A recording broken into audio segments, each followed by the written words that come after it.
Good morning, good afternoon, good evening, whenever you guys are tuning in. My name is Carlos Olivares, and I'm your host for today's episode on AI in the healthcare system. Now, in this episode, I was going to have my roommate, Alex Gonzalez, aka Alex G, be a co host, but due to the Edinburgh weather, it's a little under the weather right now, actually. So, we're going to do this one solo, but that's alright. We're going to get through all the important topics of this research proposal and we're gonna get it done. Okay, so first let's dive into the topic that's been everywhere, AI in the healthcare system.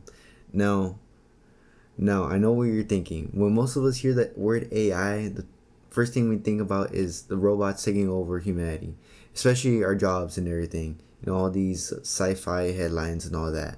And I thought the same thing at first when going into this research, but honestly, after I dug into my research and I went through it thoroughly, I found out that there was more positive than negative. So it's not all bad all there, right? But let's get into it. So my research question for this proposal was, in what ways is AI changing the healthcare system?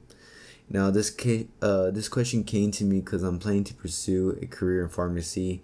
And, I've always wanted this career since I was a little kid. And honestly, I've also wondered, how is AI going to affect this job I want to do? Because I heard it last year, my senior year.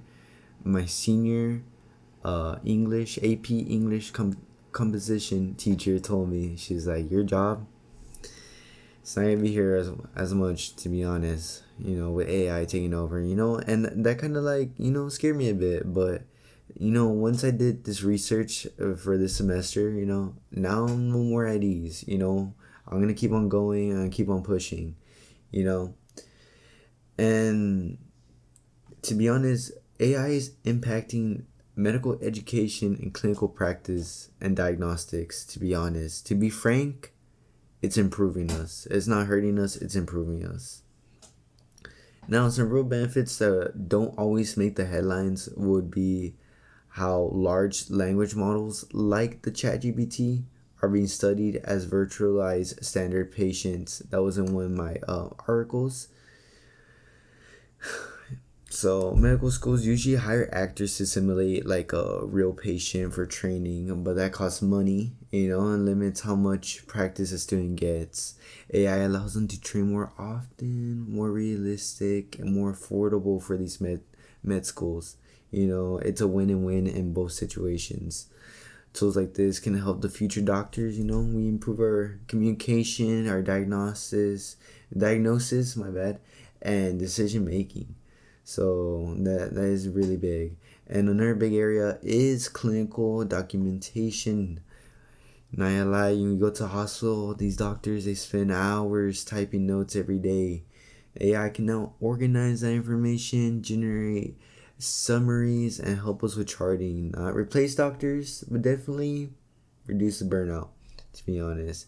And there's one of the coolest examples I got for you, the Biz Recruit. The Biz Recruit is an AI tool that analyzes CT scans to detect subdural hematomas. Basically bleeding between the brain, and it's our covering. These are life-threatening. This is life-threatening, by the way. And if miss, AI can pick that up. These tiny abnormalities, and it's not obvious to the human eye, giving doctors the early warning, that can save a patient's life. No human error. Now, why this research matters to me is that, there's a lot of kids out there just like me, here in their freshman year and everything, and they want to also do healthcare in the system. People are afraid of going to the healthcare system because they think, oh, AI's gonna take it. AI, I don't have a chance. But let me just ease your pain. That is not the case. With these findings I found, it's quite the opposite. They're helping us. It's gonna enhance our ability because AI is powerful, yes, but it's gonna help us. It will help us.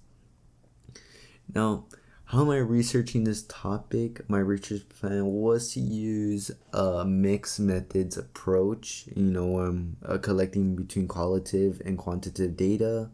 Examples of qualitative approach is like planning interviews with nurses, pharmacists, medical assistants, and even medical students.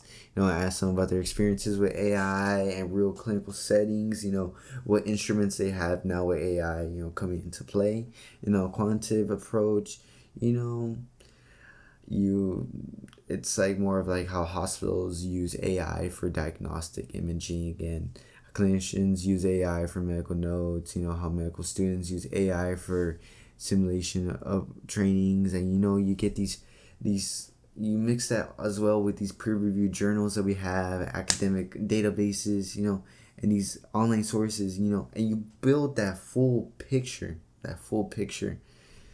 you know what the experts are saying.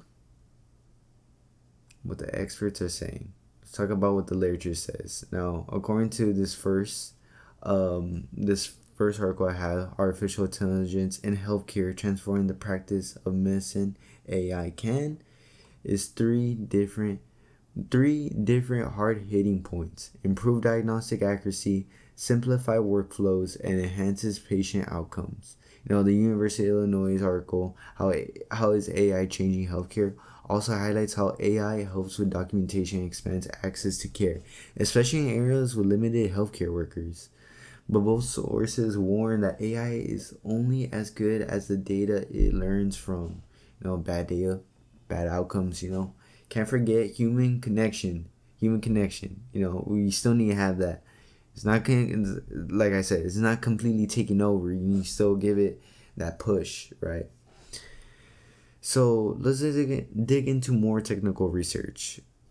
Studied the Viz Recruit and found that AI significantly increased patient recruitment efficiency for clinical trials.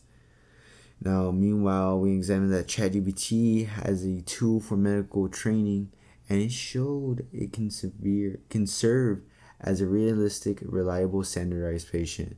But it has its limitation and requires that human oversight. So the big picture, AI is incredibly promising, but it needs to be careful and ethical integration. That is the main thing, folks. That is the main thing.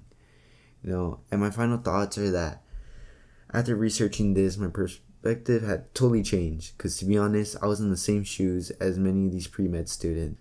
It's not here to replace the healthcare workers. It's here to support them. We need to boost our efficiency, preciseness, early detection, training opportunities, and accessibility.